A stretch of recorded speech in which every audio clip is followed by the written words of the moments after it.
Ko se naslednjič prijavite v video sobo, boste že imeli dostop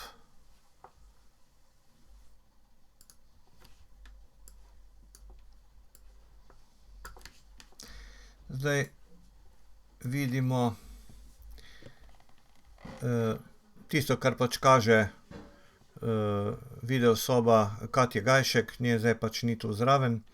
No, v spodnjem delu pa vidite sebe in pa potem seveda še ostale, ki bi sodelovali. Kako delamo v tej video sobi kot učenec? Če pogledamo, kaj se dogaja tule, skratka, lahko imamo vklopljen ali izklopljen mikrofon, vklopljeno ali izklopljeno kamero, lahko pa tudi še vklopimo desno stran zaslona, tole je, da lahko pišemo neke komentarje, ki jih vidijo vsi.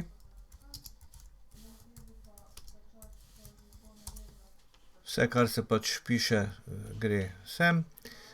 Tule pa lahko gledamo, kdo je prisoten. To pomeni gostitelj, učitelj, kjer piše host, ta je tisti, ki je sobo ustvaril, ostali bodo pa učenci v tej sobi. No, to vklapljamo s tema dvema ikonama, da kaj pač se na desni strani vidi. Ko zapustimo sobo, ko je konec predavanja, lahko izklopimo tule z X-om.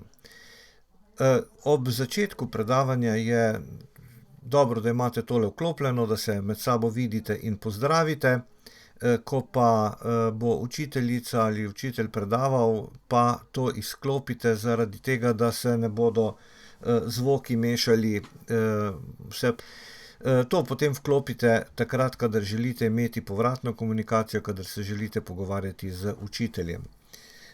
Druga stvar, ki je uporabna, je tudi tole, da lahko svojo prezentacijo, ki jo imate na ekranu, tudi delite. To se klikne takole in zdaj bom dal neko prezentacijo, recimo, da imam pripravljeno neko predstavitev in bi to želel pokazati, pokomentirati.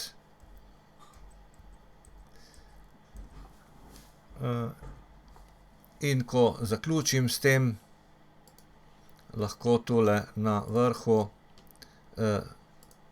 izklopim deljenje mojega ekrana.